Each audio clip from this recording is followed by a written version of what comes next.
religious chauvinism to rabid nationalist fervor are beginning not to work. The business of who I am and whether I'm good or bad or achieving or not, all that's learned along the way. Just a ride. And we can change it anytime we want.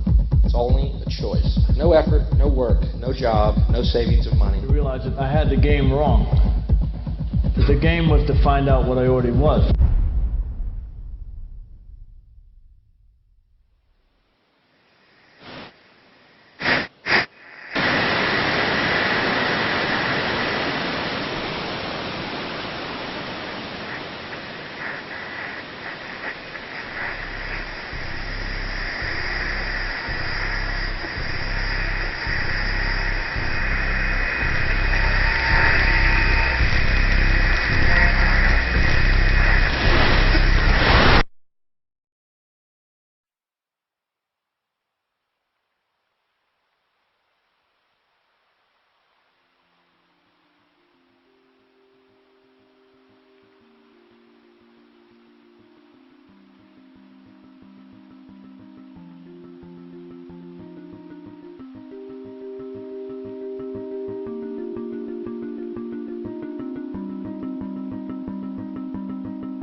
We were saying how very important it is to bring about in the human mind the radical revolution.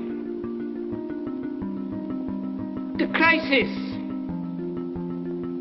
is a crisis in consciousness,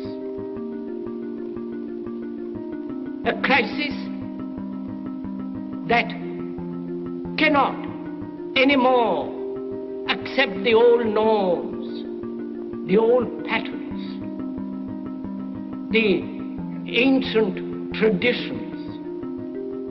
And considering what the world is now, with all their misery, conflict, destructive brutality, aggression, and so on, man is still as he was. He's still brutal, violent, aggressive, acquisitive, competitive, and he has built a society along these lines.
Society today is composed of a series of institutions. From political institutions, legal institutions, religious institutions, to institutions of social class, familial values, and occupational specialization. It is obvious the profound influence these traditionalized structures have in shaping our understandings and perspectives. Yet, of all the social institutions we are born into, directed by, and conditioned upon, there seems to be no system as taken for granted and misunderstood as the monetary system.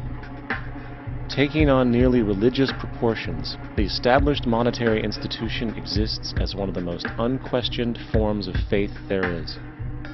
How money is created, the policies by which it is governed, and how it truly affects society are unregistered interests of the great majority of the population.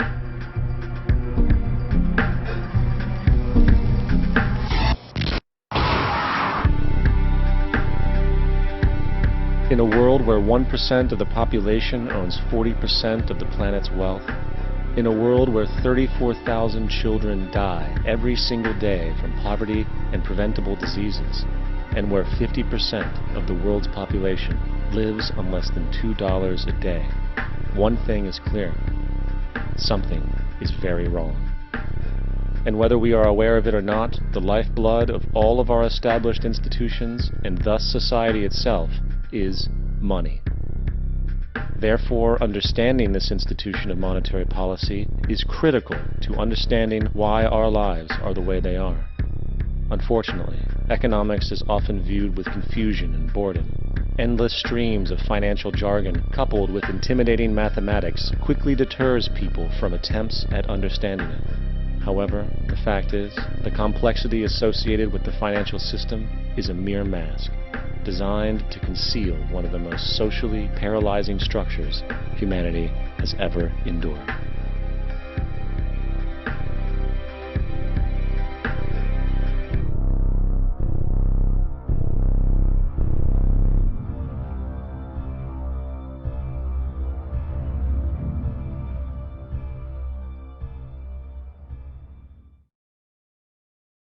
A number of years ago, the Central Bank of the United States, the Federal Reserve, produced a document entitled Modern Money Mechanics. This publication detailed the institutionalized practice of money creation as utilized by the Federal Reserve and the web of global commercial banks it supports. On the opening page, the document states its objective. The purpose of this booklet is to describe the basic process of money creation in a fractional reserve banking system. It then proceeds to describe this fractional reserve process through various banking terminology, a translation of which goes something like this. The United States government decides it needs some money, so it calls up the Federal Reserve and requests, say, $10 billion. The Fed replies saying, sure, we'll buy $10 billion in government bonds from you. So the government takes some pieces of paper, paints some official-looking designs on them, and calls them treasury bonds. Then it puts a value on these bonds to the sum of $10 billion and sends them over to the Fed. In turn, the people at the Fed draw up a bunch of impressive pieces of paper themselves, only this time calling them Federal Reserve notes, also designating a value of $10 billion to the set. The Fed then takes these notes and trades them for the bonds. Once this exchange is complete, the government then takes the $10 billion in Federal Reserve notes and deposits it into a bank account. And upon this deposit, the paper notes officially become legal tender money, adding $10 billion to the U.S. money supply. And there it is. $10 billion in new money has been created. Of course, this example is a generalization, for, in reality, this transaction would occur electronically, with no paper used at all. In fact, only 3% of the U.S. money supply exists in physical currency. The other 97% essentially exists in computers alone. Now, government bonds are, by design, instruments of debt. And when the Fed purchases these bonds, with money it essentially created out of thin air, the government is actually promising to pay back that money to the Fed. In other words, the money was created out of debt. This mind-numbing paradox of how money or value can be created out of debt or a liability will become more clear as we further this exercise. So, the exchange has been made and now $10 billion sits in a commercial bank account. Here's where it gets really interesting. For as based on the fractional reserve practice, that $10 billion deposit instantly becomes part of the bank's reserves, just as all deposits do. And regarding reserve requirements, as stated in modern money mechanics, a bank must maintain legally required reserves equal to a prescribed percentage of its deposits. It then quantifies this by stating, under current regulations, the reserve requirement against most transaction accounts is 10%. This means that with a $10 billion deposit, 10% or $1 billion is held as the required reserve, while the other $9 billion is considered an excessive reserve and can be used as the basis for new loans. Now, it is logical to assume that this $9 billion is literally coming out of the existing $10 billion deposit. However, this is actually not the case. What really happens is that the $9 billion is simply created out of thin air on top of the existing $10 billion deposit. This is how the money supply is expanded. As stated in modern money mechanics, of course they, the banks, do not really pay out loans from the money they receive as deposits. If they did this, no additional money would be created. What they do when they make loans is to accept promissory notes, loan contracts, in exchange for credits, money, to the borrower's transaction accounts. In other words, the $9 billion can be created out of nothing simply because there is a demand for such a loan and that there is a $10 billion deposit to satisfy the reserve requirements. Now, let's assume that somebody walks into this bank and borrows the newly available $9 billion. They will then most likely take that money and deposit it into their own bank account. The process then repeats, for that deposit becomes part of the bank's reserves. 10% is isolated, and in turn 90% of the $9 billion, or $8.1 billion, is now available as newly created money for more loans. And of course, that 8.1 can be loaned out and redeposited, creating an additional 7.2 billion, to 6.5 billion, to 5.9 billion, etc. This deposit money creation loan cycle can technically go on to infinity. The average mathematical result is that about $90 billion can be created on top of the original $10 billion. In other words, for every deposit that ever occurs in the banking system, about 9 times that amount can be created out of thin air. Money jitters. Ask the obliging Bank of America for a jar of soothing instant money, M-O-N-E-Y, in the form of a convenient personal loan. So, now that we understand how money is created by this fractional reserve banking system, a logical yet elusive question might come to mind. What is actually giving this newly created money value? The answer? The money that already exists. The new money essentially steals value from the existing money supply. For the total pool of money is being increased irrespective to demand for goods and services.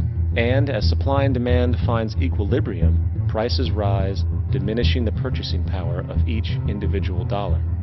This is generally referred to as inflation, and inflation is essentially a hidden tax on the public.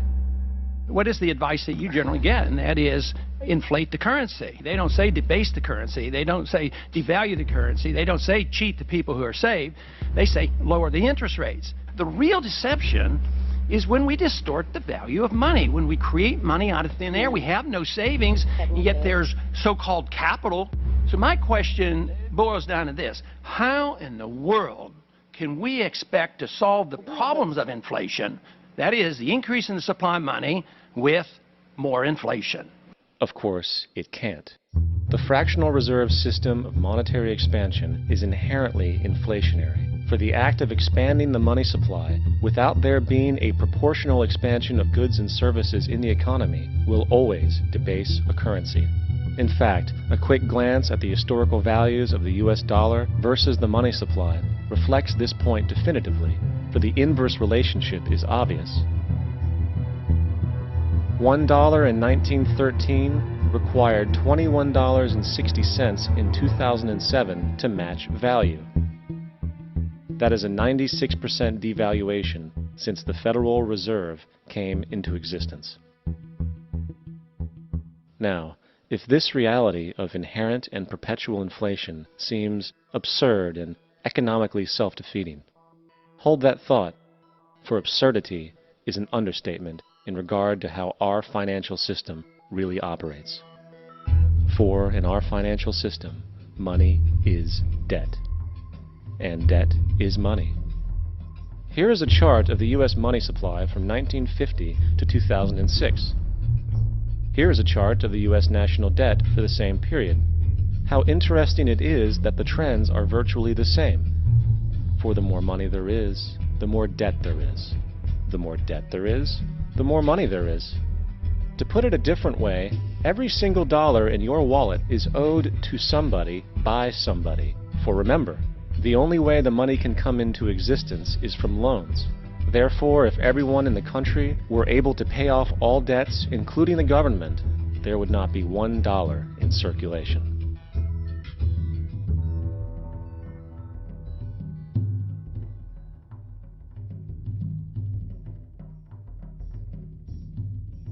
In fact, the last time in American history the national debt was completely paid off was in 1835 after President Andrew Jackson shut down the central bank that preceded the Federal Reserve. In fact, Jackson's entire political platform essentially revolved around his commitment to shut down the central bank, stating at one point, "The bold efforts the present bank has made to control the government are but premonitions of the fate that awaits the American people should they be deluded into a perpetuation of this institution or the establishment of another like it." Unfortunately, his message was short-lived, and the international bankers succeeded to install another central bank in 1913, the Federal Reserve. And as long as this institution exists, perpetual debt is guaranteed. Now, so far we have discussed the reality that money is created out of debt, through loans. These loans are based on a bank's reserves, and reserves are derived from deposits. And through this fractional reserve system, any one deposit can create 9 times its original value, in turn debasing the existing money supply, raising prices in society. And since all this money is created out of debt and circulated randomly through commerce, people become detached from their original debt, and a disequilibrium exists where people are forced to compete for labor in order to pull enough money out of the money supply to cover their costs of living. As dysfunctional and backwards as all of this might seem, there is still one thing we have omitted from this equation. And it is this element of the structure which reveals the truly fraudulent nature of the system itself: the application of interest. When the government borrows money from the Fed, or when a person borrows money from a bank, it almost always has to be paid back with accrued interest. In other words, almost every single dollar that exists must be eventually returned to a bank with interest paid as well.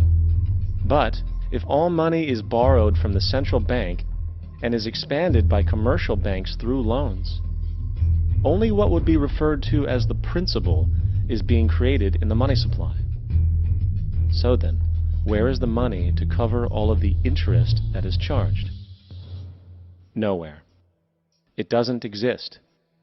The ramifications of this are staggering, for the amount of money owed back to the banks will always exceed the amount of money that is available in circulation. This is why inflation is a constant in the economy, for new money is always needed to help cover the perpetual deficit built into the system, caused by the need to pay the interest. What this also means is that mathematically, defaults and bankruptcy are literally built into the system, and there will always be poor pockets of society that get the short end of the stick. An analogy would be a game of musical chairs, for once the music stops, somebody is left out to dry. And that's the point. It invariably transfers true wealth from the individual to the banks. For if you are unable to pay for your mortgage, they will take your property. This is particularly enraging when you realize that not only is such a default inevitable due to the fractional reserve practice, but also because of the fact that the money that the bank loaned to you didn't even legally exist in the first place. In 1969, there was a Minnesota court case involving a man named Jerome Daly, who was challenging the foreclosure of his home by the bank which provided the loan to purchase it.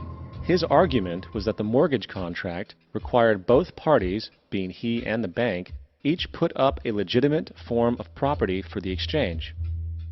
In legal language, this is called consideration.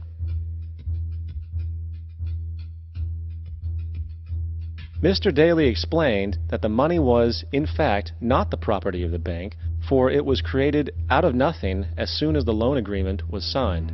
Remember what modern money mechanics stated about loans? What they do when they make loans is to accept promissory notes in exchange for credits.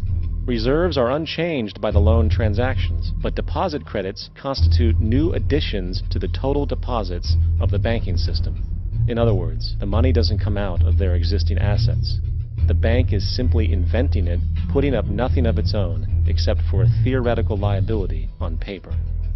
As the court case progressed, the bank's president, Mr. Morgan, took the stand, and in the judge's personal memorandum, he recalled that the plaintiff, bank's president, admitted that, in combination with the Federal Reserve Bank, did create the money and credit upon its books by bookkeeping entry. The money and credit first came into existence when they created it. Mr. Morgan admitted that no United States law or statute existed which gave him the right to do this. A lawful consideration must exist and be tendered to support the note. The jury found that there was no lawful consideration, and I agree. He also poetically added, "Only God can create something of value out of nothing." And upon this revelation, the court rejected the bank's claim for foreclosure, and Daly kept his home. The implications of this court decision are immense. For every time you borrow money from a bank, whether it is a mortgage loan or a credit card charge, the money given to you is not only counterfeit, it is an illegitimate form of consideration, and hence voids the contract to repay, for the bank never had the money as property to begin with.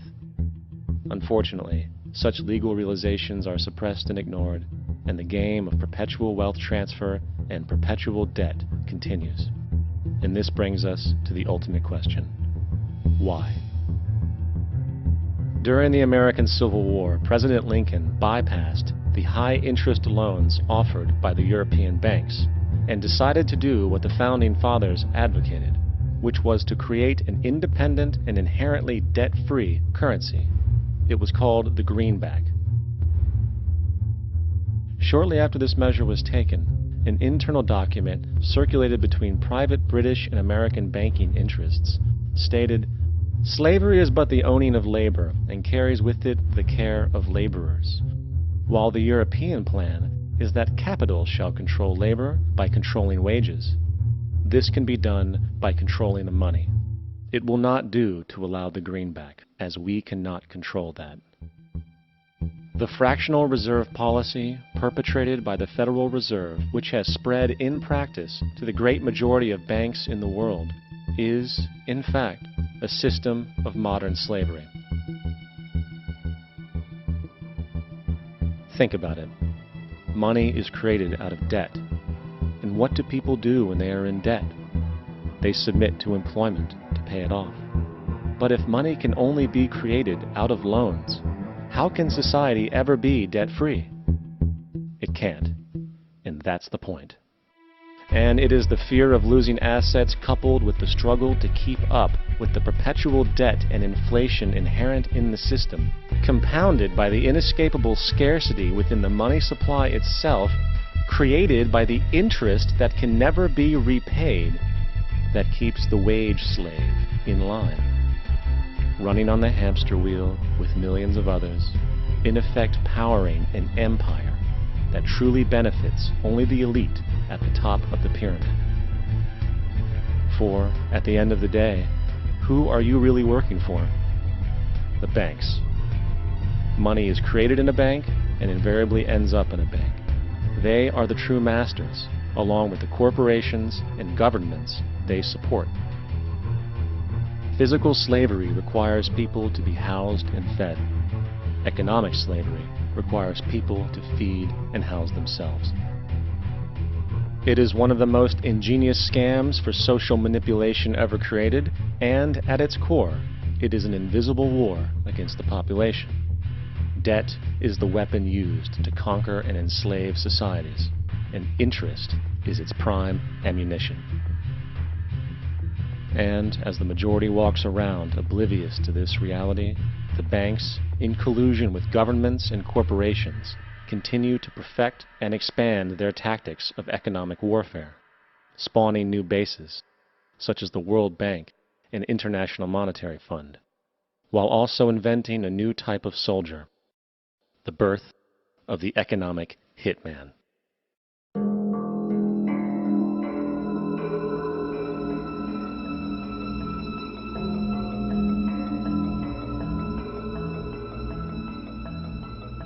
We economic hitmen really have been the ones responsible for creating this first truly global empire. And we work many different ways.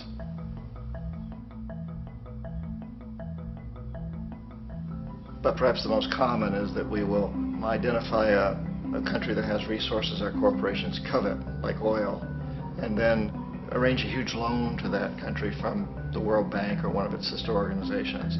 But the money never actually goes to the country. Instead, it goes to our big corporations to build infrastructure projects in that country, power plants, industrial parks, ports, things that benefit a few rich people in that country, in addition to our corporations, but really don't help the majority of the people at all. However, those people, the whole country, is left holding a huge debt.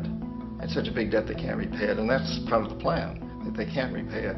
And so at some point, we economic hitmen go back to them and say, listen, you lost a lot of money, can't pay your debt, so sell your oil real cheap to our oil companies.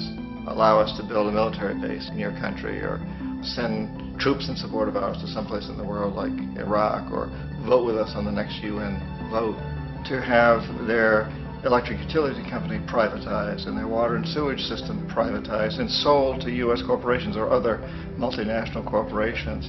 So there was that whole mushrooming thing, and it's so typical of the way the IMF and the World Bank work, that you put a country in debt, it's such a big debt it can't pay it, and then you offer to refinance that debt and pay even more interest. And you demand this quid pro quo, which you call a conditionality or good governance, which means basically that they've got to sell off their resources, including many of their social services, their utility companies, their school systems sometimes, their penal systems, their insurance systems, to foreign corporations. So it's a double, triple, quadruple whammy. The precedent for economic hitmen really began back in the early 50s when democratically elected Mossadegh, who was elected in Iran, he was considered to be the hope for democracy in the Middle East and around the world. He was Time Magazine's Man of the Year. But one of the things that he'd run on and began to implement was the idea that foreign oil companies needed to pay the Iranian people a lot more for the oil that they were taking out of Iran. The Iranian people should benefit from their own oil. Strange policy. We didn't like that, of course. But we were afraid to do what we normally were doing, which was to send in the military. Instead, we sent in one CIA agent, Kermit Roosevelt, Teddy Roosevelt's relative. And Kermit went in with a few $1 million and was very, very effective and efficient. And in a short amount of time, he managed to get Mossadegh overthrown and brought in the Shah of Iran to replace him, who always was favorable to oil. And it was extremely effective. Mobs overflow Tehran. Army officers shout that Mossadegh has surrendered and his regime as virtual dictator of Iran is ended. Pictures of the Shah are paraded through the streets as sentiment reverses. The Shah is welcomed home. So back here in the United States, in Washington, people looked around and said, wow, that was easy and cheap. So this established a whole new way of manipulating countries, of creating empire. The only problem with Roosevelt was that he was a card-carrying CIA agent, and had he been caught, the ramifications could have been pretty serious. So very quickly at that point, the decision was made to use private consultants to channel the money through the World Bank or the IMF or one of the other such agencies, to bring in people like me who worked for private companies, so that if we got caught, there would be no governmental ramifications.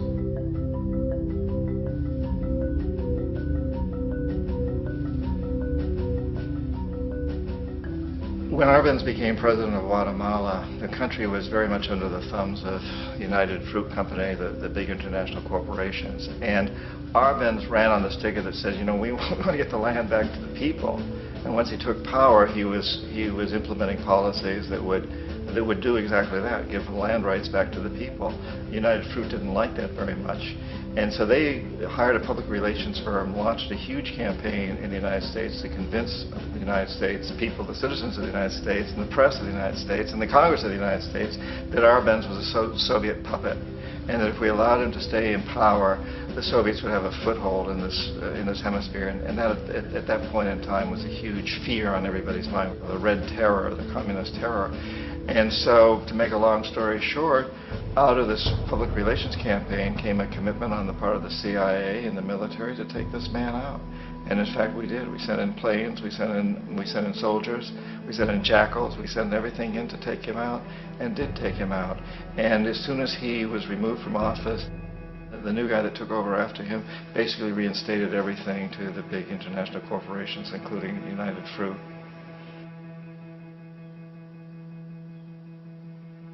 Ecuador for many, many years had been ruled by pro-U.S. dictators, often relatively brutal. Then it was decided that they were going to have a truly democratic election. Jaime Roldos ran for office, and his main goal, he said, as president would be to make sure that Ecuador's resources were used to help the people. And he won, overwhelming, by more votes than anybody had ever won anything in Ecuador. And he began to implement these policies to make sure that the profits from oil went to help the people. Well, we didn't like that in the United States. I was sent down as one of several economic hitmen to change Roldos, to corrupt him, to bring him around, to let him know, okay, you can get very rich, you and your family, if you play our game, but if you continue to try to keep these policies you've promised, you're going to go. He wouldn't listen. He was assassinated. As soon as the plane crashed, the whole area was cordoned off. The only people allowed in were U.S. military from a nearby base and some of the Ecuadorian military. When an investigation was launched, two of the key witnesses died in car accidents before they had a chance to testify. A lot of very, very strange things that went on around the assassination of Jaime Roldos.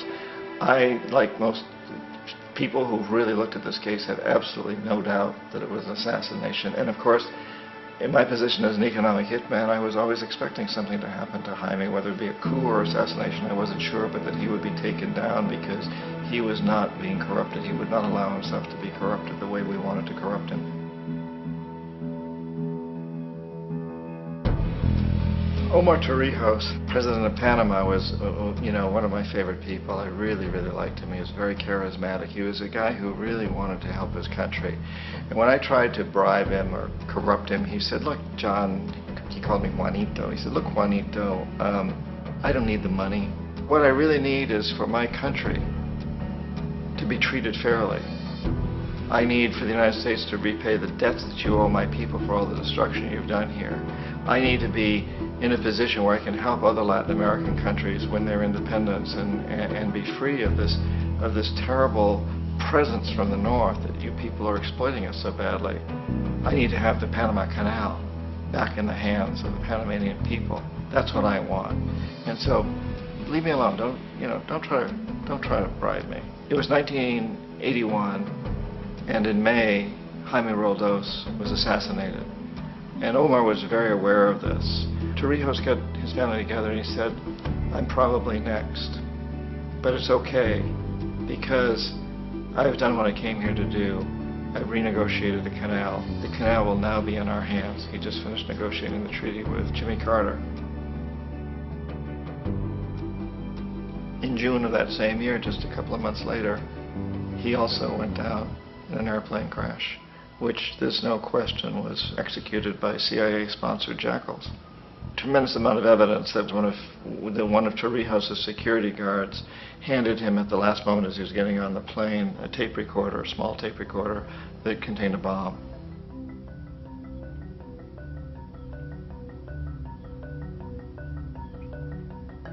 It is interesting to me how this system has continued pretty much the same way for years and years and years, except the economic hitmen have got better and better and better.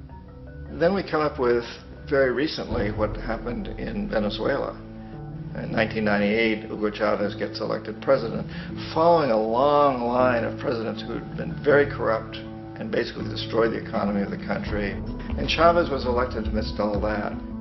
Chavez stood up to the United States, and he's done it primarily demanding that Venezuelan oil be used to help the Venezuelan people. Well, we didn't like that in the United States. So in 2002, a coup was staged, which there's no question in my mind, and most other people's minds, that the CIA was behind that coup.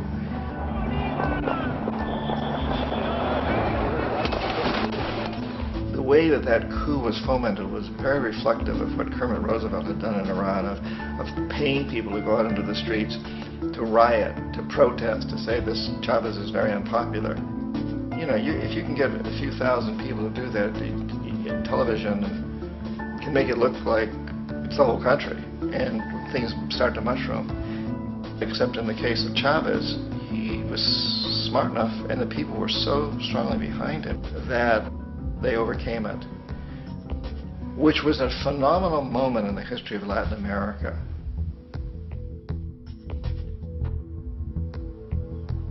Iraq actually is a perfect example of the way the whole system works. So we economic hitmen are the first line of defense. We go in and we try to corrupt governments and get them to accept these huge loans, which we then use as leverage to basically own them. If we fail, as I failed in Panama with Omar Torrijos and in Ecuador with Jaime Roldos, men who refused to be corrupted, then the second line of defense is we send in the jackals. And the jackals either overthrow governments or they assassinate. And once that happens and a new government comes in, and boy, it's going to toe the line because the new president knows what will happen if he doesn't. In the case of Iraq, both of those things failed. Economic hitmen were not able to get through to Saddam Hussein. We tried very hard. We tried to get him to accept a deal very similar to what the House of Saud had accepted in Saudi Arabia, but he wouldn't accept it. And so the jackals went in to take him out. They couldn't do it. His security was very good. After all, he had one time worked for the CIA. He'd been hired to assassinate a former president of Iraq and failed, but he knew the system. So in '91, we send in the troops and we take out the Iraqi military. So we assume at that point that Saddam Hussein is going to come around. We could have taken him out, of course, at that time, but we didn't want to. He's the kind of strong man we like. He controls his people. We thought he could control the Kurds and keep the Iranians in their border and keep pumping oil for us. And then once we took out his military, now he's going to come around. So the economic hitmen go back in the 90s without success. If they'd had success, he'd still be running the country. We'd be selling him all the fighter jets he wants and everything else he wants. But they couldn't. They didn't have success. The jackals couldn't take him out again. So we sent the military in once again, and this time we did the complete job and took him out, and in the process created for ourselves some very, very lucrative construction deals. We had to reconstruct a country that we'd essentially destroyed, which is a pretty good deal if you own construction companies, big ones. So, you know, Iraq shows the three stages. The economic hitmen failed there, the jackals failed there, and as a final measure, the military goes in. And in that way, we've really created an empire, but we've done it very, very subtly. It's clandestine. All the empires of the past were built on the military, and everybody knew they were building them. So the British knew they were building them, the French, the Germans, the Romans, the Greeks. And they were proud of it, and they always had some excuse like spreading civilization, spreading some religion, something like that. But they knew they were doing it. We don't. The majority of the people in the United States have no idea that we're living off the benefits of a clandestine empire, that today there's more slavery in the world than ever before. And then you have to ask yourself, well, if it's an empire, then who's the emperor? Obviously, our presidents of the United States are not emperors. An emperor is someone who's not elected, doesn't serve a limited term, and doesn't report to anyone, essentially. So you can't classify our presidents that way. But we do have what I consider to be the equivalent of the emperor, and it's what I call the corporatocracy. The corporatocracy is this group of individuals who run our biggest corporations, and they really act as the emperor of this empire. They control our media, either through direct ownership or advertising. They control most of our politicians because they finance their campaigns, either through their corporations or through personal contributions that come out of the corporations. They're not elected. They don't serve a limited term. They don't report to anybody. And at the very top of the corporatocracy, you really can't tell whether a person's working for a private corporation or the government because they're always moving back and forth. So, you know, you've got a guy who one moment is the president of a big construction company like Halliburton, and the next moment he's vice president of the United States, or the president who is in the oil business. And this is true whether you've got Democrats or Republicans in the office. You have the moving back and forth through the revolving door. And in a way, our government is invisible a lot of the time, and its policies are carried out by our corporations on one level or another.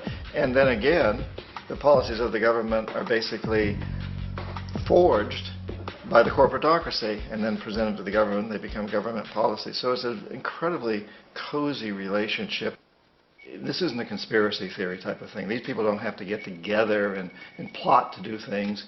They all basically work under one primary assumption, and that is that they must maximize profits regardless of the social and environmental costs.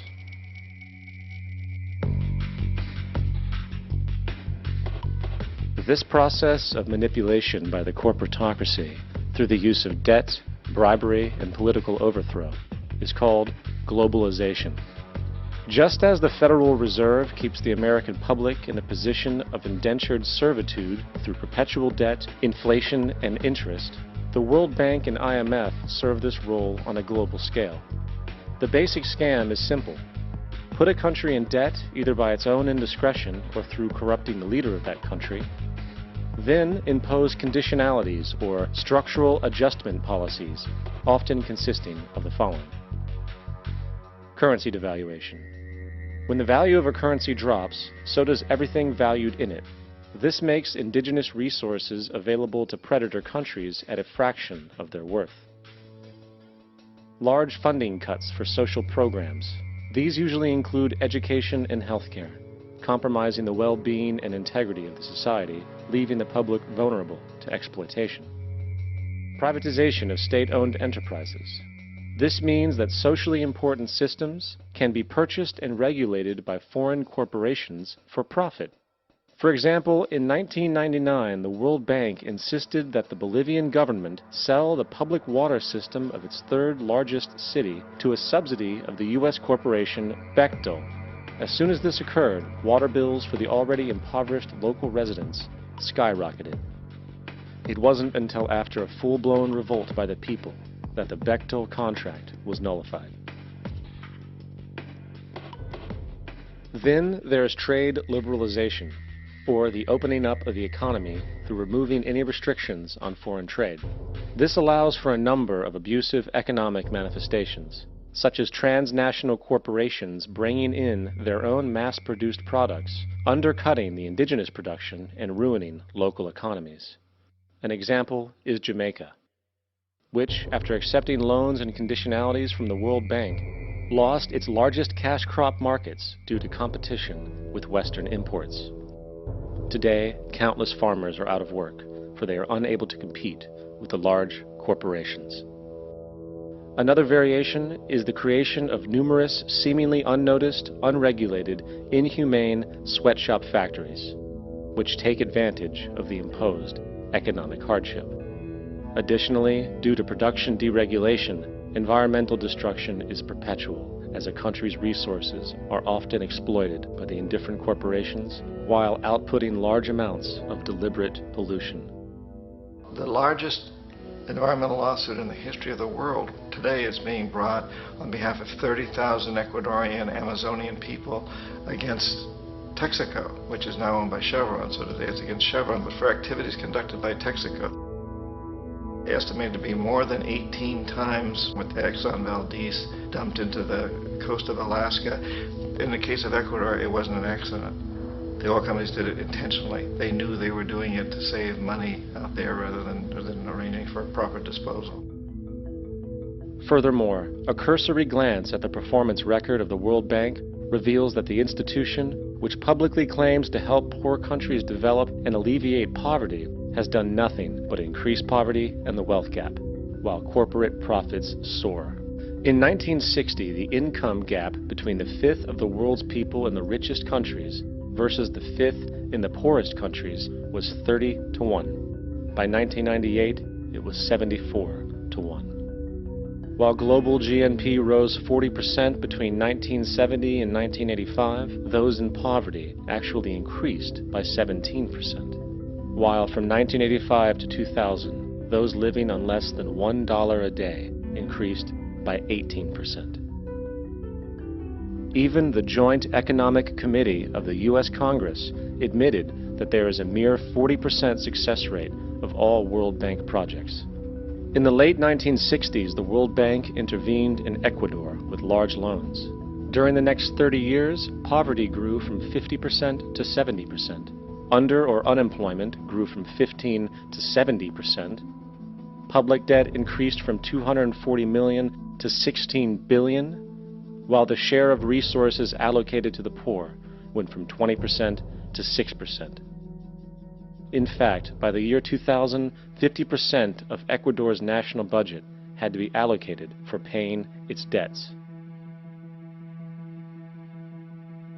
It is important to understand the World Bank is, in fact, a U.S. bank supporting U.S. interests, for the United States holds veto power over decisions, as it is the largest provider of capital. And where did it get this money? You guessed it, it made it out of thin air through the fractional reserve banking system. Of the world's top 100 economies, as based on annual GDP, 51 are corporations, and 47 of that 51 are US-based. Walmart, General Motors, and Exxon are more economically powerful than Saudi Arabia, Poland, Norway, South Africa, Finland, Indonesia, and many others. And as protective trade barriers are broken down, currencies tossed together and manipulated in floating markets, and state economies overturned in favor of open competition and global capitalism, the empire expands. You get up on your little 21-inch screen and howl about America and democracy. There is no America. There is no democracy.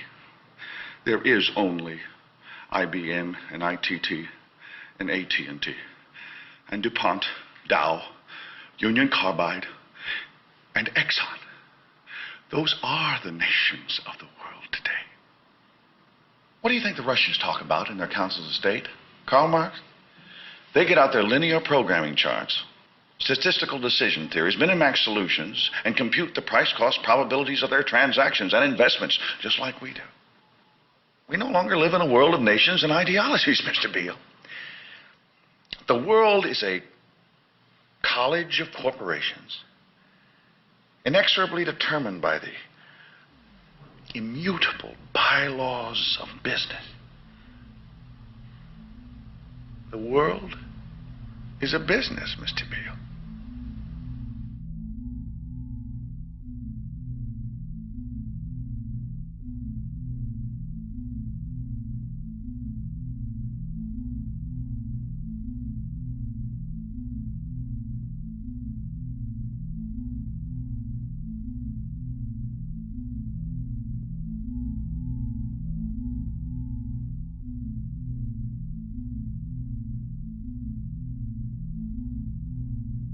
The world is being taken over by a handful of business powers who dominate the natural resources we need to live while controlling the money we need to obtain these resources.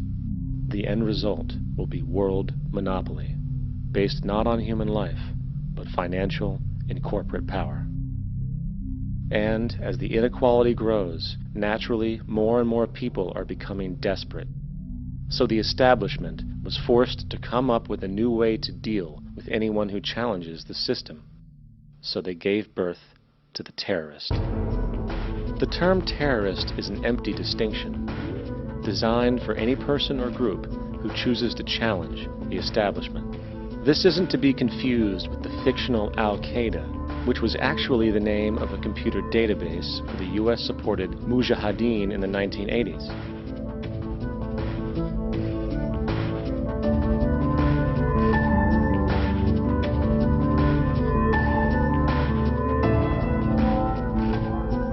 In 2007, the Department of Defense received $161.8 billion for the so-called global war on terrorism. According to the National Counterterrorism Center, in 2004, roughly 2,000 people were killed internationally due to supposed terrorist acts. Of that number, 70 were American. Using this number as a general average, which is extremely generous, it is interesting to note that twice as many people die from peanut allergies a year than from terrorist acts. Concurrently, the leading cause of death in America is coronary heart disease, killing roughly 450,000 each year. And in 2007, the government's allocation of funds for research on this issue was about $3 billion. This means that the U.S. government in 2007 spent 54 times the amount for preventing terrorism than it spent for preventing a disease which kills 6,600 times more people annually than terrorism does. Yet, as the name terrorism and Al-Qaeda are arbitrarily stamped on every news report relating to any action taken against U.S. interests, the myth grows wider. In mid-2008, the U.S. Attorney General actually proposed that the U.S. Congress officially declare war against the fantasy. Not to mention, as of July 2008, there are now over 1 million people currently on the U.S. terrorist watch list. These so-called counterterrorism measures, of course, have nothing to do with social protection, and everything to do with preserving the establishment amongst the growing anti-American sentiment both domestically and internationally, which is legitimately founded on the greed-based corporate empire expansion that is exploiting the world. The true terrorists of our world do not meet at the docks at midnight or scream Allah Akbar before some violent action. The true terrorists of our world wear $5,000 suits and work in the highest positions of finance, government, and business. So, what do we do? How do we stop a system of greed and corruption that has so much power and momentum? How do we stop this aberrant group behavior which feels no compassion for, say, the millions slaughtered in Iraq and Afghanistan, so the corporatocracy can control energy resources and opium production for Wall Street profit?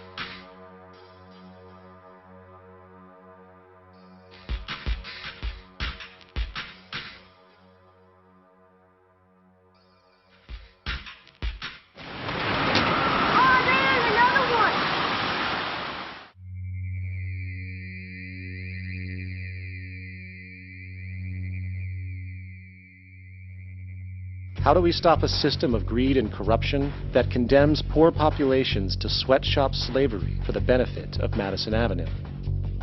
Or that engineers false flag terror attacks for the sake of manipulation? Or that generates built-in modes of social operation which are inherently exploitative? Or that systematically reduces civil liberties and violates human rights in order to protect itself from its own shortcomings? How do we deal with the numerous covert institutions, such as the Council on Foreign Relations, the Trilateral Commission, and the Bilderberg Group, and other undemocratically elected groups which, behind closed doors, collude to control the political, financial, social, and environmental elements of our lives? In order to find the answer, we must first find the true underlying cause. For the fact is, the selfish, corrupt, power, and profit-based groups are not the true source of the problem. They are symptoms.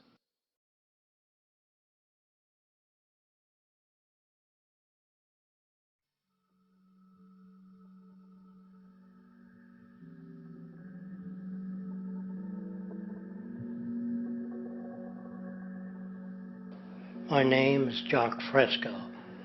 I'm an industrial designer and a social engineer. I'm very much interested in society and developing a system that might be sustainable for all people. First of all, the word corruption is a monetary invention. That aberrant behavior that's disruptive to the well-being of people, Well, you're dealing with human behavior.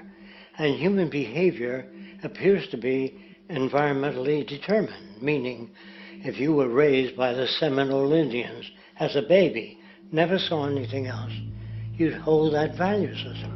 And this goes for nations, it goes for individuals, for families. They try to indoctrinate their children to their particular faith and their country and make them feel like they're part of that. And they build a society which they call established.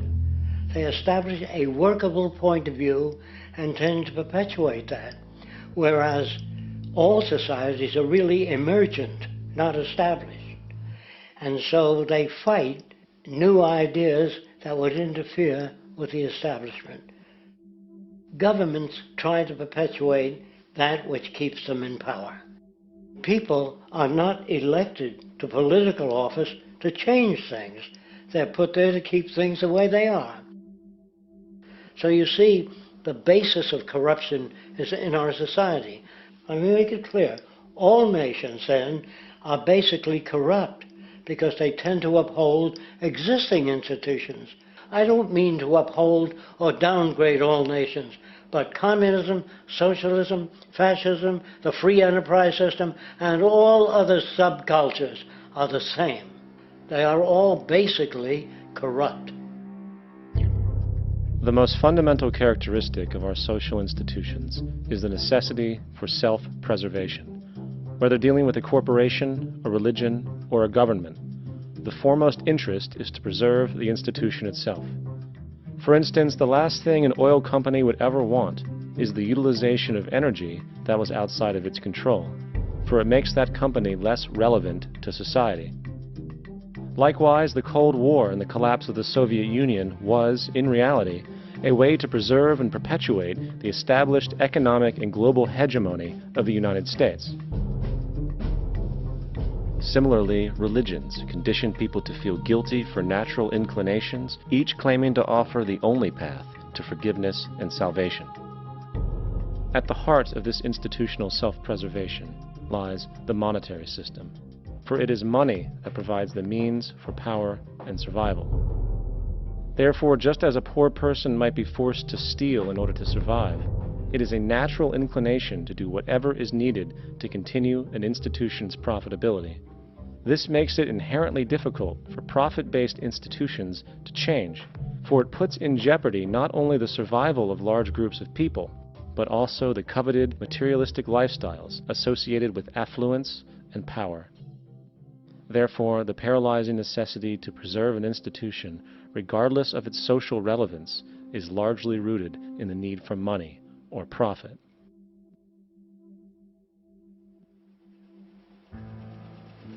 What's in it for me is why people think. And so if a man makes money selling a certain product, naturally he's going to fight the existence of another product that may threaten his institution. Therefore, people cannot be fair, and people do not trust each other. A guy will come over to you and say, I got just the house you're looking for. He's a salesman. When a doctor says, I think your kidney has to come out, I don't know if he's trying to pay off a yacht or whether my kidney has to come out. It's hard in a monetary system to trust people. If you came into my store and I said, this lamp that I've got is pretty good, but the lamp next door is much better, I wouldn't be in business very long. It wouldn't work.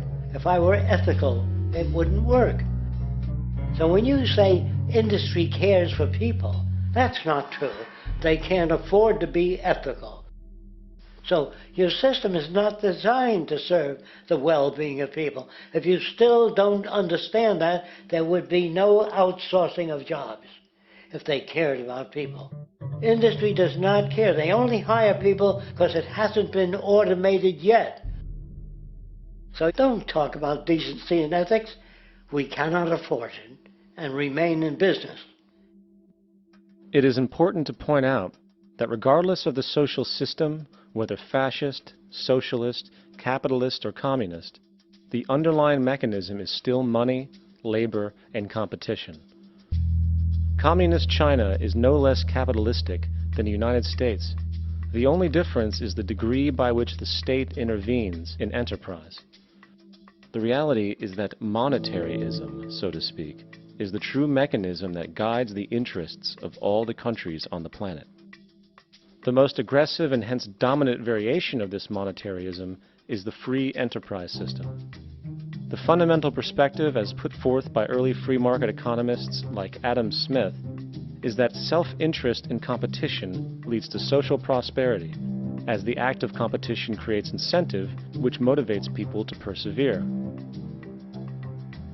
However, what isn't talked about is how a competition-based economy invariably leads to strategic corruption, power and wealth consolidation, social stratification, technological paralysis, labor abuse, and ultimately, a covert form of government dictatorship by the rich elite. The word corruption is often defined as moral perversion. If a company dumps toxic waste into the ocean to save money, most people recognize this as corrupt behavior. On a more subtle level, when Walmart moves into a small town and forces small businesses to shut down for they are unable to compete, a gray area emerges. For what exactly is Walmart doing wrong? Why should they care about mom-and-pop organizations they destroy?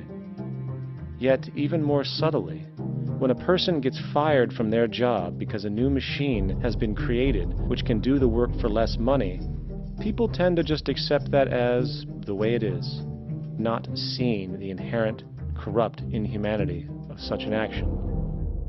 Because the fact is, whether it is dumping toxic waste, having a monopoly enterprise, or downsizing the workforce, the motive is the same: profit. They are all different degrees of the same self-preserving mechanism, which always puts the well-being of people second to monetary gain. Therefore, corruption is not some byproduct of monetaryism. It is the very foundation. And while most people acknowledge this tendency on one level or another, the majority remains naive as to the broad ramifications of having such a selfish mechanism as the guiding mentality in society. Internal documents show that after this company positively, absolutely knew that they had a medication that was infected with the AIDS virus, they took the product off the market in the U.S. and then they dumped it in France, Europe, Asia, and Latin America. The U.S. government allowed it to happen. The FDA allowed this to happen. And now the government is completely looking the other way. Thousands of innocent hemophiliacs have died from the AIDS virus. This company knew absolutely that it was infected with AIDS. They dumped it because they wanted to turn this disaster into a profit. So you see, you have built-in corruption. We're all chiseling off each other, and you can't expect decency in that sort of thing. And feeling that, they don't know who to elect. They think in terms of a democracy, which is not possible in a monetary-based economy. If you have more money to advertise your position, the position you desire in government, that isn't a democracy. It serves those in positions of differential advantage. So it's always a dictatorship of the elitists, the financially wealthy.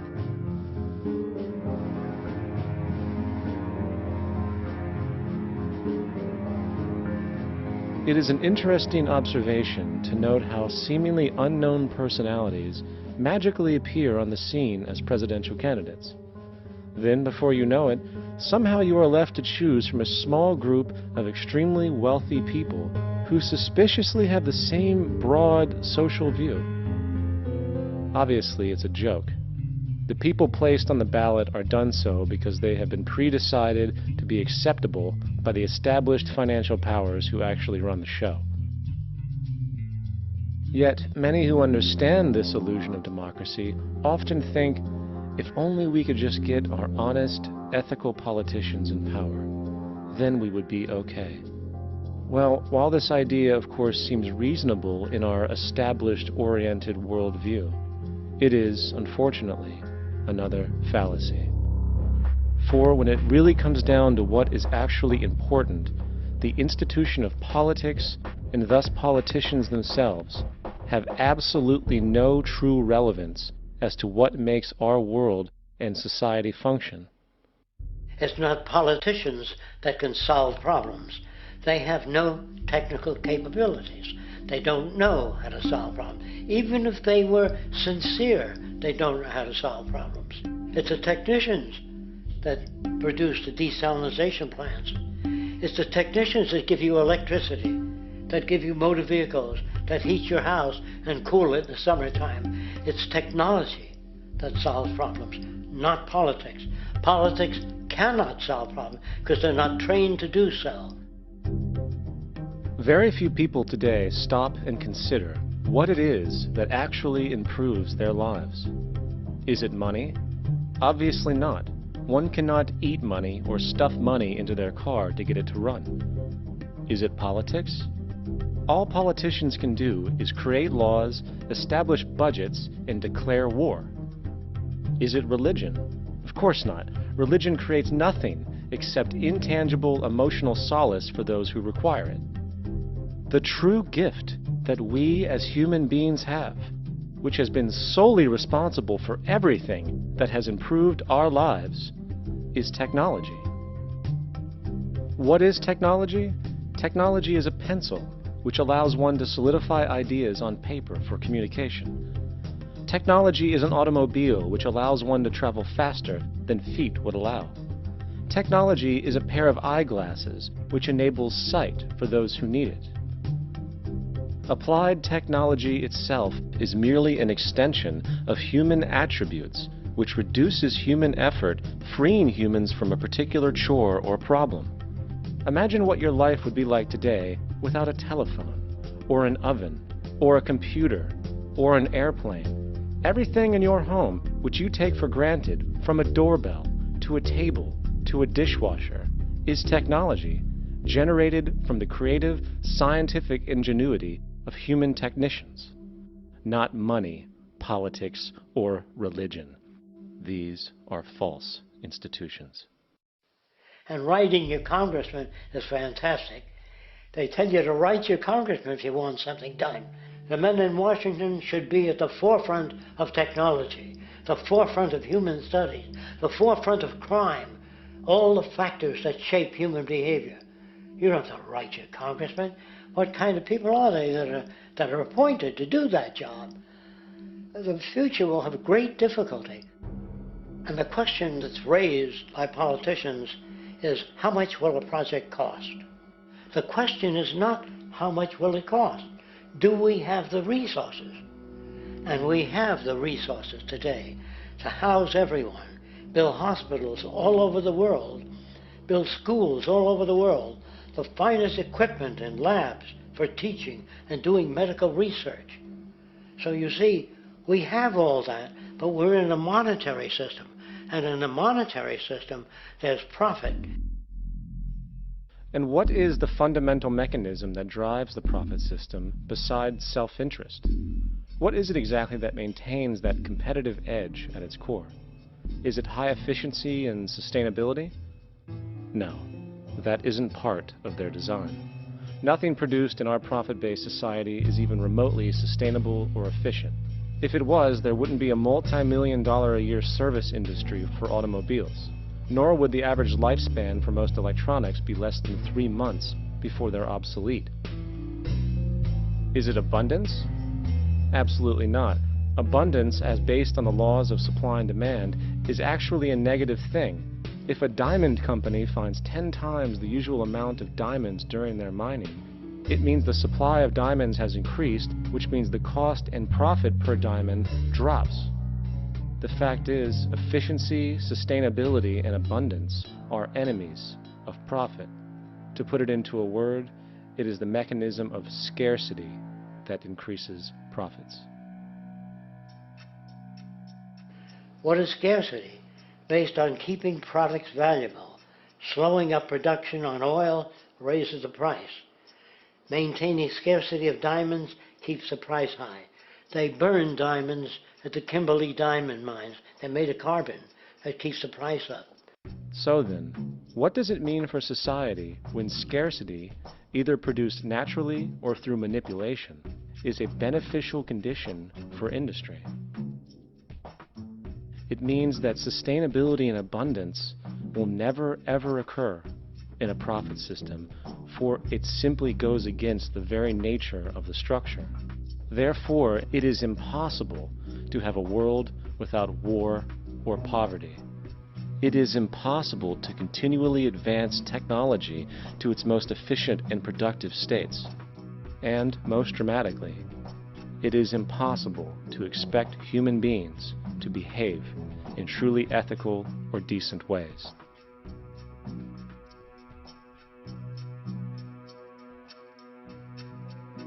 People use the word instinct because they can't account for the behavior. They sit back and they evaluate with their lack of knowledge, and they say things like, humans are built a certain way, greed is a natural thing, as though they've worked for years on it, and it's no more natural than wearing clothing. What we want to do is to eliminate the causes of the problems, eliminate the processes that produce greed and bigotry and prejudice and people taking advantage of one another and elitism, eliminating the need for prisons and welfare. We have always had these problems because we have always lived within scarcity and barter and monetary systems that produce scarcity. If you eradicate the conditions that generate what you call socially offensive behavior, it does not exist. The guy said, well, isn't that inborn? No, it's not. There is no human nature. There's human behavior, and that's always been changed throughout history. You're not born with bigotry and greed and corruption and hatred. You pick that up within the society. War, poverty, corruption, hunger, misery, human suffering will not change in a monetary system. That is, there'll be very little significant change. It's going to take the redesign of our culture, our values, and it has to be related to the carrying capacity of the earth, not some human opinion or some politician's notions of the way the world ought to be, or some religious notions of the conduct of human affairs. And that's what the Venus Project is about. The society that we're about to talk about is a society that is free of all the old superstitions, incarceration, prisons, police, cruelty, and law.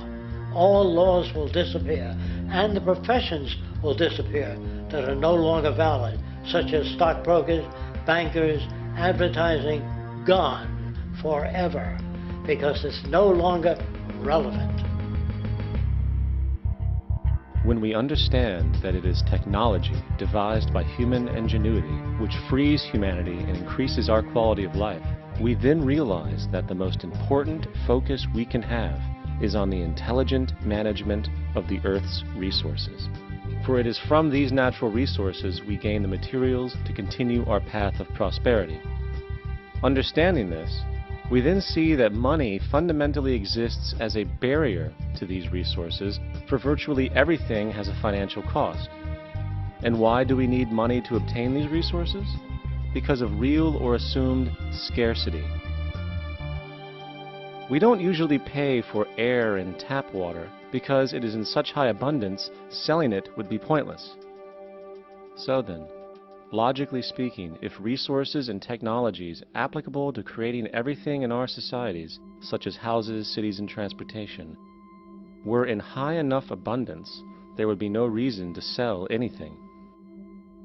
Likewise, if automation and machinery was so technologically advanced as to relieve human beings of labor, there would be no reason to have a job. And with these social aspects taken care of, there would be no reason to have money at all. So the ultimate question remains: do we on Earth have enough resources and technological understanding to create a society of such abundance that everything we have now could be available without a price tag and without the need for submission through employment? Yes, we do.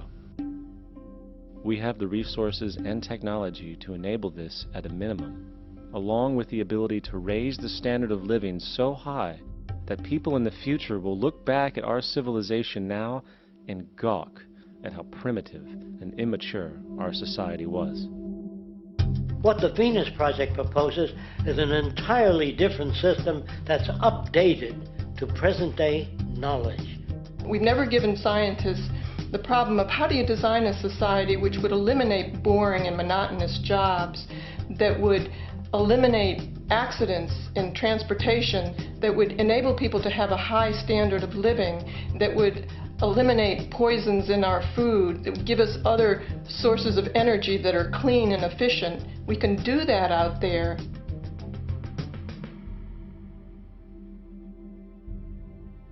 The major difference between a resource-based economy and a monetary system is that a resource-based economy is really concerned with people and their well-being, where a monetary system has become so distorted that the concerns of the people are really secondary, if they're there at all.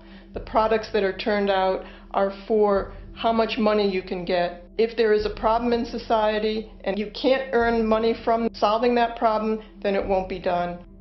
The resource-based economy is really not close to anything that's been tried.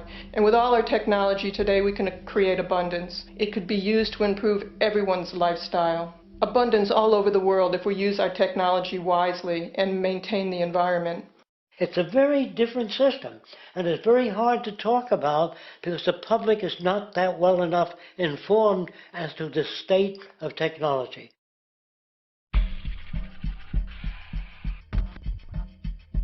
At present, we don't have to burn fossil fuels. We don't have to use anything that would contaminate the environment. There are many sources of energy available. Alternative energy solutions pushed by the establishment, such as hydrogen, biomass, and even nuclear, are highly insufficient, dangerous, and exist only to perpetuate the profit structure that industry has created. When we look beyond the propaganda and self-serving solutions put forth by the energy companies, we find a seemingly endless stream of clean, abundant, and renewable energy for generating power. Solar and wind energy are well known to the public, but the true potential of these mediums remains unexpressed. Solar energy, derived from the sun, has such abundance that 1 hour of light at high noon contains more energy than what the entire world consumes in a year. If we could capture 1/100% of this energy, the world would never have to use oil, gas, or anything else. The question then is not availability, but the technology to harness it. And there are many advanced mediums today which could accomplish just that, if they were not hindered by the need to compete for market share with the established energy power structures. Then there's wind energy. Wind energy has long been denounced as weak, and due to being location-driven, impractical. This is simply not true. The U.S. Department of Energy admitted in 2007 that if wind was fully harvested in just 3 of America's 50 states, it could power the entire nation. And then there are the rather unknown mediums of tidal and wave power. Tidal power is derived from tidal shifts in the ocean. Installing turbines which capture this movement generates energy. In the United Kingdom, 42 sites are currently noted as available, forecasting that 34% of all the UK's energy could come from tidal power alone. Wave power, which extracts energy from the surface motions of the ocean, is estimated to have a global potential of up to 80,000 terawatt-hours a year. This means 50% of the entire planet's energy usage could be produced from this medium alone. Now, it is important to point out that tidal, wave, solar, and wind power requires virtually no preliminary energy to harness, unlike coal, oil, gas, biomass, hydrogen, and all the others. In combination, these 4 mediums alone, if efficiently harnessed through technology, could power the world forever. That being said, there happens to be another form of clean, renewable energy which trumps them all: geothermal power. Geothermal energy utilizes what is called heat mining, which, through a simple process using water, is able to generate massive amounts of clean energy. In 2006, an MIT report on geothermal energy found that 13,000 zettajoules of power are currently available in the Earth, with the possibility of 2,000 zettajoules being easily tappable with improved technology. The total energy consumption of all the countries on the planet is about half of a zettajoule a year. This means about 4,000 years of planetary power could be harnessed in this medium alone. And when we understand that the Earth's heat generation is constantly renewed, this energy is really limitless and could be used forever. These energy sources are only a few of the clean, renewable mediums available, and as time goes on, we will find more. The grand realization is that we have total energy abundance without the need for pollution, traditional conservation, or in fact, a price tag. And what about transportation? The prevailing means of transportation in our societies is by automobile and aircraft, both of which predominantly need fossil fuels to run. In the case of the automobile, the battery technology needed to power an electric car that can go over 100 miles an hour for over 200 miles on one charge exists, and has existed for many years. However, due to battery patents controlled by the oil industry, which limits their availability to maintain market share, coupled with political pressure from the energy industry, the accessibility and affordability of this technology is limited. There is absolutely no reason other than pure, corrupt profit interest that every single vehicle in the world cannot be electric and utterly clean, with zero need for gasoline. As far as airplanes, it is time we realize that this means of travel is inefficient, cumbersome, slow, and causes far too much pollution. This is a maglev train. It uses magnets for propulsion. It is fully suspended by a magnetic field and requires less than 2% of the energy used for plane travel. The train has no wheels, so nothing can wear out. The current maximum speed of versions of this technology, as used in Japan, is 361 miles per hour. However, this version of the technology is very dated. An organization called ET3, which has connections with the Venus Project, has established a tube-based maglev that can travel up to 4,000 miles per hour in a motionless, frictionless tube, which can go over land or underwater. Imagine going from LA to New York for an extended lunch break, or from Washington, D.C. to Beijing, China in 2 hours. This is the future of continental and intercontinental travel. Fast, clean, with only a fraction of the energy usage we use today for the same means. In fact, between maglev technology, advanced battery storage, and geothermal energy, there would be no reason to ever burn fossil fuels again. And we can do this now if we were not held back by the paralyzing profit structure. Now, America is inclined toward fascism. It has a propensity by its dominant philosophy and religion to uphold the fascist point of view. American industry is essentially a fascist institution. If you don't understand that, the minute you punch that time clock, you walk into a dictatorship. We're given notions about the respectability of work, and I really look at it as being paid slavery. They're brought up to believe that you shall earn your living by the sweat of your brow. That holds people back, freeing people from drudgery, repetitive jobs which make them ignorant. You rob them. In our society, that is a resource-based economy, machines free people. You see, we can't imagine that because we've never known that kind of world. If we look back at history, we see a very clear pattern of machine automation slowly replacing human labor. From the disappearance of the elevator man to the near full automation of an automobile production plant, the fact is, as technology grows, the need for humans in the workforce will continually be diminished. This creates a serious clash, which proves the falseness of the monetary-based labor system. For human employment is in direct competition with technological development. Therefore, given the fundamental priority of profit by industry, people through time will be continually laid off and replaced by machine. When industry takes on a machine, instead of shortening the workday, they downsize. You lose your job. So you have a right to fear machines. In a high-technology, resource-based economy, it is conservative to say that about 90% of all current occupations could be phased out by machines, freeing humans to live their life without servitude, for this is the point of technology itself. And through time, with nanotechnology and other highly advanced forms of science, it is not far-fetched to see how even complex medical procedures could be performed by machines as well, and based on the pattern, with much higher success rates than humans get today. The path is clear, but our monetary-based structure, which requires labor for income, blocks this progress. For humans need jobs in order to survive.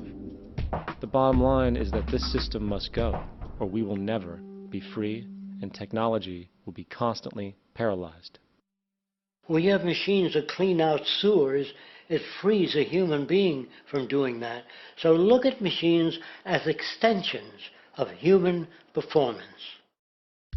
Furthermore, many occupations today will have simply no basis to exist in a resource-based economy, such as anything associated with the management of money, advertising, along with the legal system itself. For without money, a great majority of the crimes that are committed today would never occur. Virtually all forms of crime are a consequence of the monetary system, either directly or by neuroses inflicted through financial deprivation. Therefore, laws themselves could eventually become extinct. Instead of putting up a sign, drive carefully, slippery when wet, put abrasive in the highway so it's not slippery when wet. And if a person gets in a car that drunk and the car oscillates a great deal, there's a little pendulum that swings up and back, and that'll pull the car over to the side. Not a law solution. Put sonar and radar in automobiles so they can't hit one another. Man-made laws are attempts to deal with occurring problems, and not knowing how to solve them, they make a law.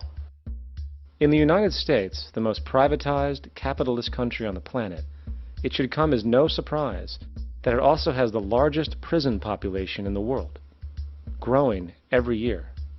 Statistically, most of these people are uneducated and come from poor, deprived societies.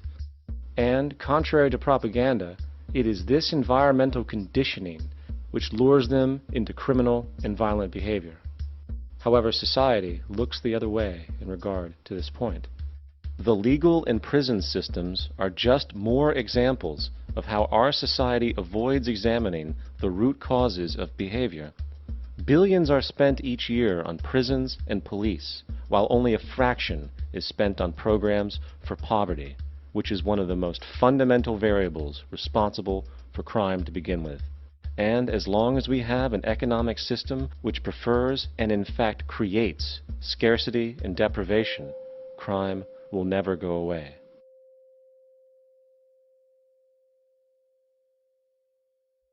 If people have access to the necessities of life without servitude, debt, barter, trade, they behave very differently. You want all these things available without a price tag. Now then, you've got to have a price tag. Well, what'll motivate people? Man gets everything he wants, he just lay around in the sun. This is a myth they perpetuate. People in our culture are trained to believe that the monetary system produces incentive. If they have access to things, why should they want to do anything?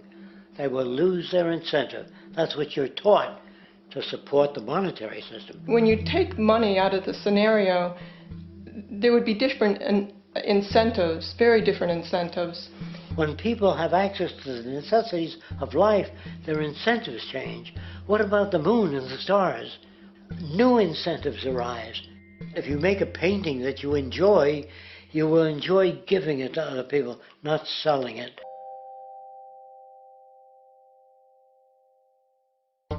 I think most of the education that I've seen today is essentially producing a person for a job. It's very specialized. They're not generalists. People don't know a lot about a lot of different subjects.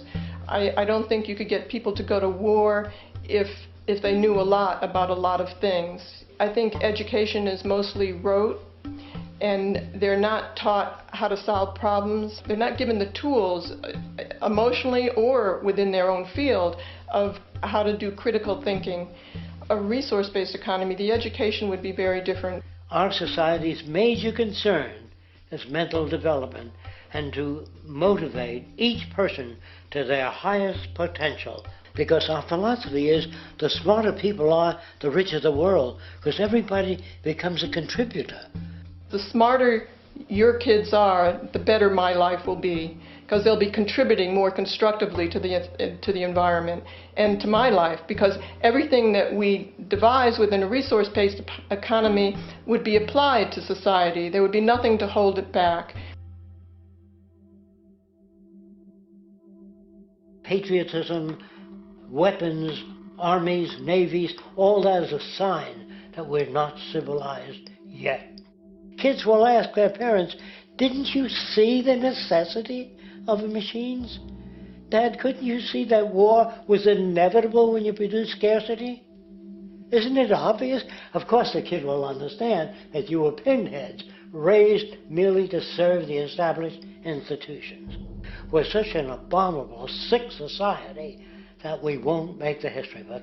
They just say that large nations took land from smaller nations, used force and violence. You'll get history talked about as corrupt behavior all the way along until the beginning of the civilized world. That's when all the nations work together. World unification, working toward common good for all human beings, and without anyone being subservient to anyone else. Without social stratification, whether it be technical elitism or any other kind of elitism, eradicated from the face of the earth. The state does nothing because there is no state. Because there is no state. The system I advocate, a resource-based global economy, is not perfect. It's just a lot better than what we have. We can never achieve perfection.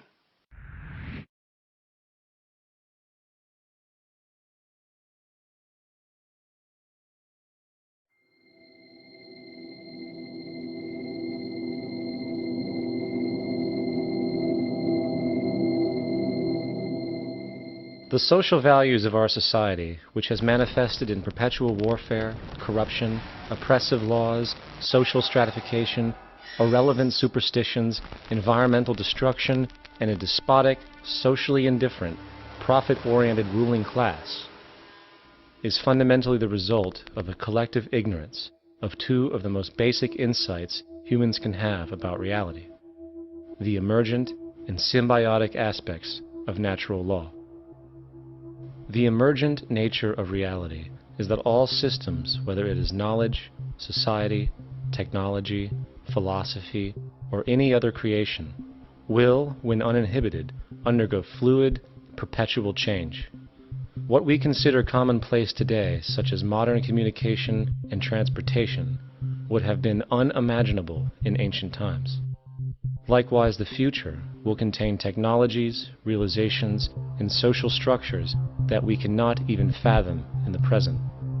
We have gone from alchemy to chemistry, from a geocentric universe to a heliocentric, from believing that demons were the cause of illness to modern medicine. This development shows no sign of ending, and it is this awareness that aligns us and leads us on a continuous path to growth and progress. Static, empirical knowledge does not exist. Rather, it is the insight of the emergence of all systems we must recognize. This means we must be open to new information at all times, even if it threatens our current belief system and hence identities. Sadly, society today has failed to recognize this, and the established institutions continue to paralyze growth by preserving outdated social structures. Simultaneously, the population suffers from a fear of change, for their conditioning assumes a static identity, and challenging one's belief system usually results in insult and apprehension, for being wrong is erroneously associated with failure, when, in fact, to be proven wrong should be celebrated, for it is elevating someone to a new level of understanding, furthering awareness. The fact is, there is no such thing as a smart human being, for it is merely a matter of time before their ideas are updated, changed, or eradicated. And this tendency to blindly hold on to a belief system, sheltering it from new, possibly transforming information, is nothing less than a form of intellectual materialism. The monetary system perpetuates this materialism not only by its self-preserving structures, but also through the countless number of people who have been conditioned into blindly and thoughtlessly upholding these structures, therefore becoming self-appointed guardians of the status quo. Sheep, which no longer need a sheepdog to control them, for they control each other by ostracizing those who step out of the norm. This tendency to resist change and uphold existing institutions for the sake of identity, comfort, power, and profit is completely unsustainable, and will only produce further imbalance, fragmentation, distortion, and invariably, destruction. It's time to change. From hunters and gatherers, to the agricultural revolution, to the industrial revolution, the pattern is clear. It is time for a new social system which reflects the understandings we have today. The monetary system is a product of a period of time where scarcity was a reality. Now, with the age of technology, it is no longer relevant to society. Gone with the aberrant behavior it manifests. Likewise, dominant worldviews, such as theistic religion, operate with the same social irrelevancy. Islam, Christianity, Judaism, Hinduism, and all of the others exist as barriers to personal and social growth, for each group perpetuates a closed worldview, and this finite understanding that they acknowledge is simply not possible in an emergent universe. Yet, religion has succeeded in shutting down the awareness of this emergence by instilling the psychological distortion of faith upon its followers, where logic and new information is rejected in favor of traditionalized, outdated beliefs. The concept of God is really a method of accounting for the nature of things. In the early days, people didn't know enough about how things formed, how nature worked, so they invented their own little stories. And they made God in their own image. A guy that gets angry. When people don't behave right, he creates floods and earthquakes. And they say it's an act of God. A cursory glance at the suppressed history of religion reveals that even the foundational myths themselves are emergent culminations, developed through influence over time. For example, a cardinal doctrine of the Christian faith is the death and resurrection of Christ. This notion is so important that the Bible itself states, "And if Christ be not risen, then is our preaching vain, and your faith is also vain." Yet it is very difficult to take this account literally, for not only is there no primary source denoting this supernatural event in secular history, awareness of the enormous number of pre-Christian saviors who also died and were resurrected immediately puts the story in mythological territory by association.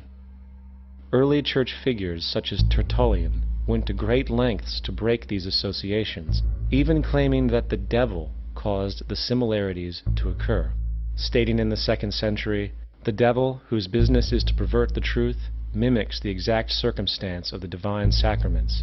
He baptizes his believers and promises forgiveness of sins. He celebrates the oblation of bread and brings in the symbol of the resurrection. Let us therefore acknowledge the craftiness of the devil, who copied certain things of those that be divine." What is truly sad, however, is that when we cease the idea that the stories from Christianity, Judaism, Islam, and all the others are literal history, and accept them for what they really are, which are purely allegorical expressions, derived from many faiths, we see that all religions share a common thread, and it is this unifying imperative that needs to be recognized and appreciated. Religious belief has caused more fragmentation and conflict than any other ideology.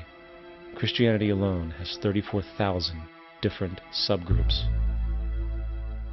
The Bible is subject to interpretation. When you read it, you say, I think Jesus meant this. I think Job meant that. Oh no, he meant this. So you have the Lutheran, the Seventh-day Adventist, the Catholic, and a church divided is no church at all. And a church divided is no church at all. And this point on division, which is a trademark of all theistic religions, brings us to our second failure of awareness, the false assumption of separation through the rejection of the symbiotic relationship of life. Apart from the understanding that all natural systems are emergent, where all notions of reality will be constantly developed, altered, and even eradicated, we must also understand that all systems are, in fact, invented fragments, merely for the sake of conversation. For there is no such thing as independence in nature. The whole of nature is a unified system of interdependent variables, each a cause and a reaction, existing only as a concentrated whole. You don't see the plug connected to the environment, so it looks like we're free, wandering around. Take the oxygen away, we all die immediately. Take plant life away, we die. And without the sun, all the plants die. So we are connected. We really must take into account the totality. This isn't just a human experience on this planet. This is a total experience. And we know we can't survive without plants and animals. We know we can't survive without the four elements, you know. And so when are we going to really start taking that into account? That's what it is to be successful. Success depends on how well we relate to everything around us.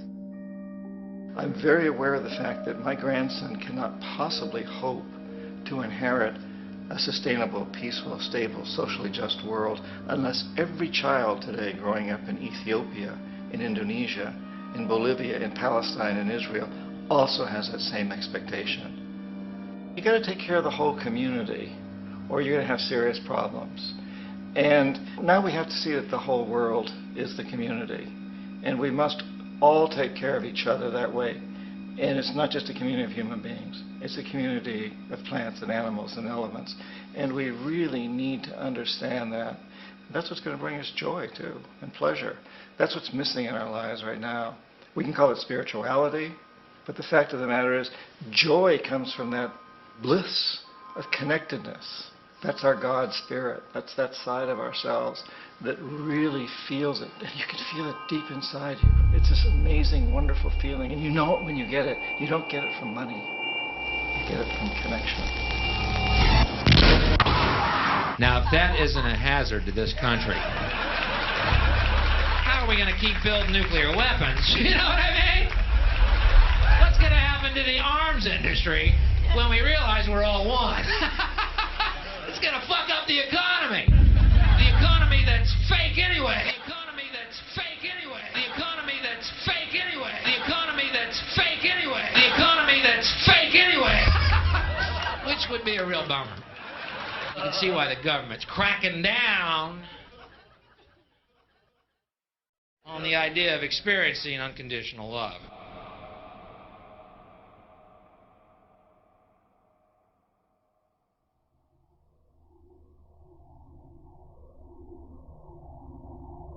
Once we understand that the integrity of our personal existences are completely dependent on the integrity of everything else in our world, we have truly understood the meaning of unconditional love.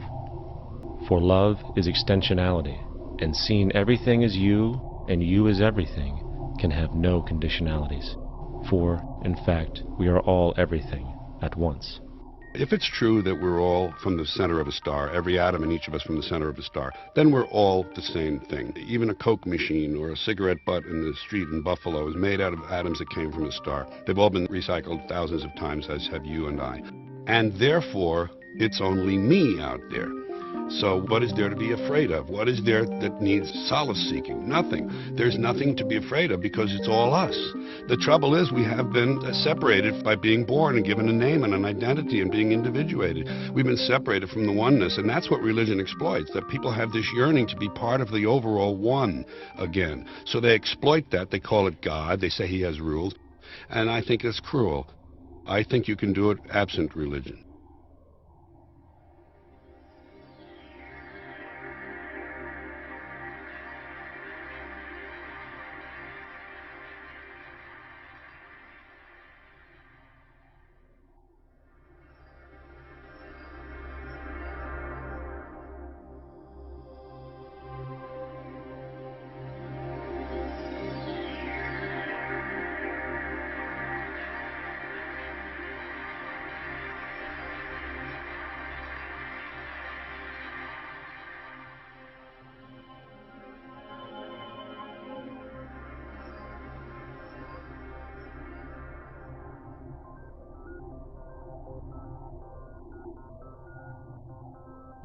It's time to claim the unity our outmoded social systems have broken apart, and work together to create a sustainable global society where everyone is taken care of and everyone is truly free.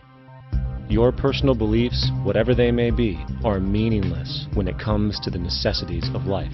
Every human being is born naked, needing warmth, food, water, shelter.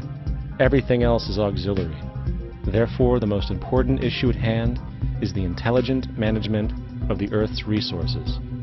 This can never be accomplished in a monetary system, for the pursuit of profit is the pursuit of self-interest, and therefore imbalance is inherent.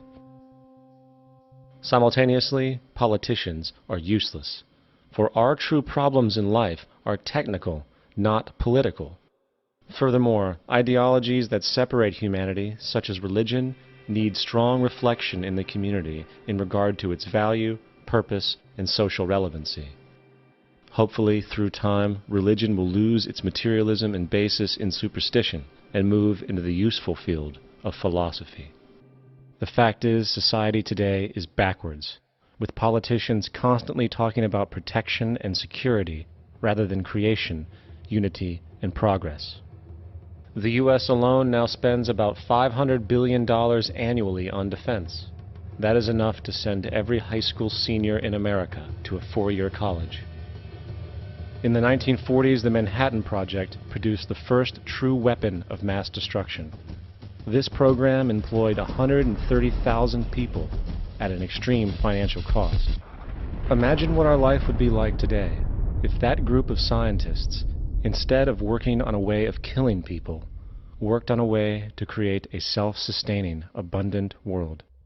Life today would be very, very different if that was their goal. Instead of weapons of mass destruction, it is time to unleash something much more powerful. Weapons of mass creation. Our true divinity is in our ability to create, and armed with the understanding of the symbiotic connections of life, while being guided by the emergent nature of reality, there is nothing we cannot do or accomplish. Of course, we face strong barriers in the form of established power structures that refuse to change. At the heart of these structures is the monetary system. As explained earlier, the fractional reserve policy is a form of slavery through debt, where it is literally impossible for society to be free. In turn, free market capitalism in the form of free trade uses debt to imprison the world and manipulate countries into subservience to a handful of large business and political powers. Apart from these obvious amoralities, the system itself is based on competition, which immediately destroys the possibility of large-scale collaborations for the common good, hence paralyzing any attempt at true global sustainability. These financial and corporate structures are now obsolete, and they must be outgrown. Of course, we cannot be naive enough to think that the business and financial elite are going to subscribe to this idea, for they will lose power and control. Therefore, peaceful yet highly strategic action must be taken. The most powerful course of action is simple. We have to alter our behavior to force the power structure to the will of the people. We must stop supporting the system. The only way the establishment will change is by our refusal to participate, while continuously acknowledging its endless flaws and corruptions. They're not going to give up the monetary system because of our designs of what we recommend. The system has to fail, and people have to lose confidence in their elected leaders. That will be a major turning point if the Venus Project is offered as a possible alternative. If not, I fear the consequences. The trends now indicate that our country is going bankrupt. The probability is our country will move toward a military dictatorship to prevent riots and complete social breakdown. Once the U.S. breaks down, all the other cultures will undergo similar things. As of now, the world financial system is on the brink of collapse due to its own shortcomings. The Comptroller of Currency stated in 2003 that the interest on the U.S. national debt will not be affordable in less than 10 years. This theoretically means total bankruptcy for the U.S. economy, and its implications for the world are immense. In turn, the fractional reserve-based monetary system is reaching its theoretical limits of expansion, and the banking failures you are seeing are just the beginning. This is why inflation is skyrocketing, all debt is at record levels, and the government and Fed are hemorrhaging new money to bail out the corrupt system. For the only way to keep the banks going is by making more money. The only way to make more money is to create more debt and inflation. It is simply a matter of time before the tables turn and there is no one willing to take new loans, while defaults grow, as people are unable to afford their current loans. Then the expansion of money will stop, and contraction will begin on a scale never before seen, ending a century-long pyramid scheme. This has already begun. Therefore, we need to expose this financial failure for what it is, using this weakness to our advantage. Here are some suggestions. Expose the banking fraud. Citibank, JP Morgan Chase, and Bank of America are the most powerful controllers within the corrupt Federal Reserve System. It's time to boycott these institutions. If you have a bank account or a credit card with any of them, move your money to another bank. If you have a mortgage, refinance with another bank. If you own their stock, sell it. If you work for them, quit. This gesture will express contempt for the true powers behind the private banking cartel known as the Federal Reserve, and create awareness about the fraud of the banking system itself. 2. Turn off the TV news. Visit the emerging independent news agencies on the internet for your information. CNN, NBC, ABC, Fox, and all the others present all news pre-filtered to maintain the status quo. With 4 corporations owning all major media outlets, objective information is impossible. This is the true beauty of the internet, and the establishment has been losing control because of this free flow of information. We must protect the internet at all times, as it is truly our savior right now. 3. Don't ever allow yourself, your family, or anyone you know to ever join the military.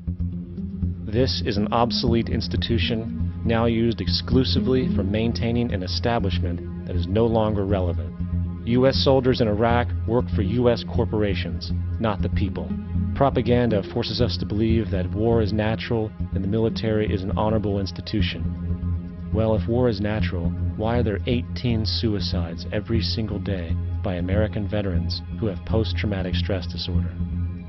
If our military men and women are so honored, why is it that 25% of the American homeless population are veterans? 4. Stop supporting the energy companies. If you live in a detached house, get off the grid. Investigate every means of making your home self-sustainable with clean energy. Solar, wind, and other renewable energies are now affordable consumer realities, and considering the never-ending rising cost of traditional energies, it will likely be a cheaper investment over time. If you drive, get the smallest car you can, and consider using one of the many conversion technologies that can enable your car to be a hybrid, electric, or run on anything other than establishment fuels. 5. Reject the political system. The illusion of democracy is an insult to our intelligence. In a monetary system, there is no such thing as a true democracy, and there never was. We have two political parties owned by the same set of corporate lobbyists. They are placed in their positions by the corporations, with popularity artificially projected by their media. In a system of inherent corruption, the change of personnel every couple of years has very little relevance. Instead of pretending that the political game has any true meaning, focus your energy on how to transcend this failed system. And 6. Join the movement. Go to thezeitgeistmovement.com and help us create the largest mass movement for social change the world has ever seen. We must mobilize and educate everyone about the inherent corruption of our current world system, along with the only true sustainable solution, declaring all the natural resources on the planet as common heritage to all people, while informing everyone as to the true state of technology and how we can all be free if the world works together rather than fights. The choice lies with you. You can continue to be a slave to the financial system and watch the continuous wars, depressions, and injustice across the globe while placating yourself with vain entertainment and materialistic garbage. Or you can focus your energy on true, meaningful, lasting, holistic change, which actually has the realistic ability to support and free all humans with no one left behind. But, in the end, the most relevant change must occur first inside of you.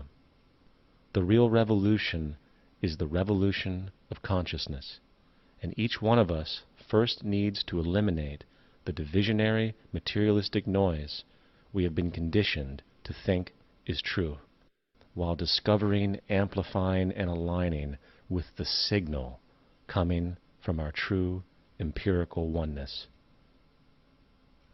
It is up to you. What we are trying in all these discussions and talks here is to see if we cannot radically bring about a transformation of the mind. Not accept things as they are, but to understand it, to go into it, to examine it. Give your heart and your mind with everything that you have to find out a way of living differently.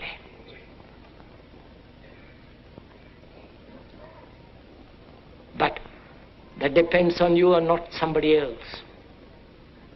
Because in this there is no teacher, no pupil, there is no leader, there is no guru, there is no master, no savior. You yourself are the teacher and the pupil, you are the master, you are the guru, you are the leader. You are everything. And to understand is to transform what is.